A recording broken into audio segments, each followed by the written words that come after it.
As of February 4, 2025, here are the latest developments in artificial intelligence relevant to technical product managers. DeepSeek, a Chinese AI model, has garnered significant attention in recent earnings calls.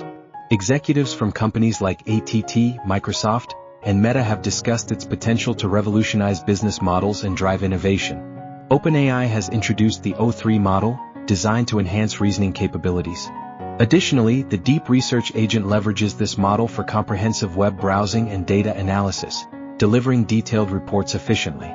Despite discussions on cost-effective AI development, tech giants like Meta and Microsoft continue to invest heavily in AI infrastructure, with allocations of $60 billion and $80 billion respectively, focusing on long-term strategic benefits.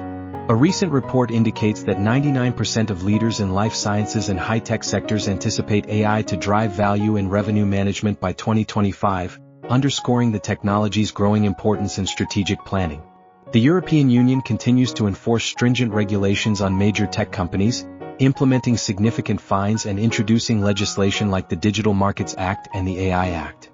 While aimed at controlling big tech, there are concerns about potential impacts on innovation and competitiveness within European firms. Several major companies, including Salesforce, Meta, and Microsoft, have announced layoffs as part of cost-cutting measures. Notably, Salesforce is reducing its workforce by 1,000 roles while simultaneously hiring sales personnel focused on AI, reflecting a strategic shift towards artificial intelligence.